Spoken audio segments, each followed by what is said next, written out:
In digital Marathi, जनतेच्या हक्काचं व्यासपीठ। उल्हासनगर कॅम्प नंबर 1 परिसरात चाकूचा धाक दाखवत एक धक्कादायक लूटमारीची घटना घडली असून स्थानिक पोलिसांनी 100हून अधिक सीसीटीव्ही फुटेज तपासून आरोपीला अटक करण्यात यश मिळवले आहे।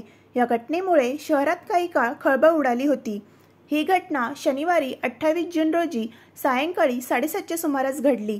रवी वाटवाणी हे कल्याण मुरबाड रोडवरील अजमेरा कन्स्ट्रक्शन सेंचुरी रियॉन परिसरातून आपल्या मोटरसायकलवरून जात असताना एक अनोळखी व्यक्ती त्यांच्या मागे बसला। रवी भाई, मुझे आगे छोड़ दो, मैं आपको पहचानता हूँ, असे सांगत त्याने विश्वास निर्माण करण्याचा प्रयत्न केला। मात्र रवी यांनी त्याला नकार दिला व पुढे ट्रॅफिक असल्याचे सांगितले। त्यावेळी आरोपी सूरज परगणे याने रवी यांच्या टी-शर्टमध्ये चाकू खुपसत धमकी दिली। तुम्हें एक लड़का है, एक लड़की है, मुझे सब मालूम है, असे म्हणत त्याने रवी यांना घाबरवले आणि यूटर्न घेण्यास भाग पाडले। त्यानंतर मुरबाडकडे जाणाऱ्या वाहिनीजवळ त्याने मोटरसायकल थांबवली। आरोपीने रवी यांच्याकडील रोख रक्कम असलेली बॅग आणि मोबाईल हिसकावून घेतला व आपल्या साथीदाराकडे असलेल्या काळ्या रंगाच्या ॲक्टिवा स्कूटरवर बसून महाराजच्या दिशेने फरार झाला। घटनेनंतर रवी वाटवाणी यांनी तात्काळ उल्हासनगर पोलीस ठाण्यात धाव घेतली। पोलिसांनी गंभीर दखल घेत 100हून अधिक सीसीटीव्ही फुटेज तपासले। अथक शोध मोहीम राबवत आरोपी सूरज परगणे यास उल्हासनगर कॅम्प नंबर 3 परिसरातील डोली नाश्त्याजवळील एका घरातून अटक करण्यात आली। पोलिसांनी आरोपीकडून गुन्ह्यात वापरलेला चाकू, 21,500 रुपये रोख रक्कम आणि लुटलेला मोबाईल हस्तगत केला आहे। प्राथमिक तपासात आरोपीचा साथीदार अशोक घोरपडे अद्याप फरार असून त्याच्या शोधासाठी पोलिसांचे पथक रवाना झाले आहे।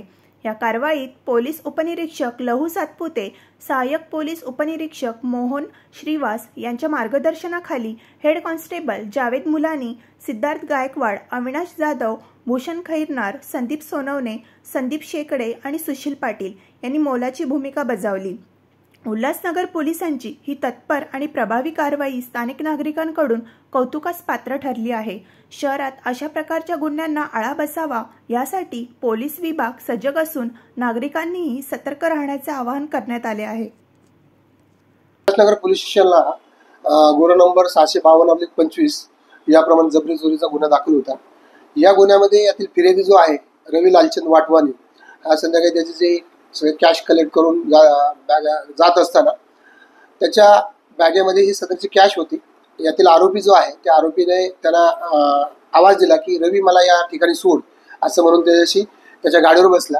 त्याच्यानंतर त्याला गाडीवरती बसल्यानंतर त्याला सांगितलं की तुला मुलगा आहे, मुलगी आहे, पत्नी, तुझं लग्न झालेलं आहे आणि तुझ्याकडचे पैसे ते मला दे, नाहीतर तुझ्या पोटामध्ये चाकू खुपसील, असं म्हणून त्याच्या पोटाला चाकू लावला।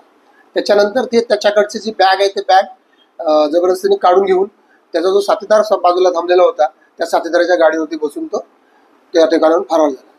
पुण्याच्या दरम्यानच्या काळात तपास पथकाचे जे अधिकारी आहेत लहू सातपुते हे आमच्या माननीय वरिष्ठ अधिकारी संजय जाधव साहेब, तसेच सचिन गोरे सर आणि माननीय कोळी साहेब यांच्या मार्गदर्शनाने करत असताना जो यामध्ये 100 सीसीटीव्ही कॅमेऱ्याची तपासणी केली, तांत्रिक विश्लेषण केलं आणि त्या आधारे गुन्हा घडल्यानंतर जवळजवळ 2 ते 3 दिवसामध्ये यातील आरोपी जो आहे त्या आरोपीला ताब्यात घेतलं। यातील आरोपी जो आहे सूरज विष्णू परगणे याला ताब्यात घेतल्यानंतर त्याच्याकडून गुन्ह्यामध्ये गेलेले जवळजवळ 21,000 रुपये रक्कम, त्याचबरोबर गुन्ह्यात वापरलेला चाकू आणि त्यांनी गुन्ह्याच्या वेळी वापरलेली हुडी जी त्याच्या अंगात परिधान केलेली होती ही त्याच्याकडून जप्त केलेली आहे। याचा साथीदार फरार आहे, तर त्याला लवकरच आम्ही शोध घेऊन त्याला अटक करत आहोत। या आरोपीवरती इतर पोलीस स्टेशनच्या ठिकाणी गुन्हा दाखल आहे, त्या गुन्ह्याच्या याच्यावरून त्याला पुढची योग्य ती कारवाई करीत आहोत।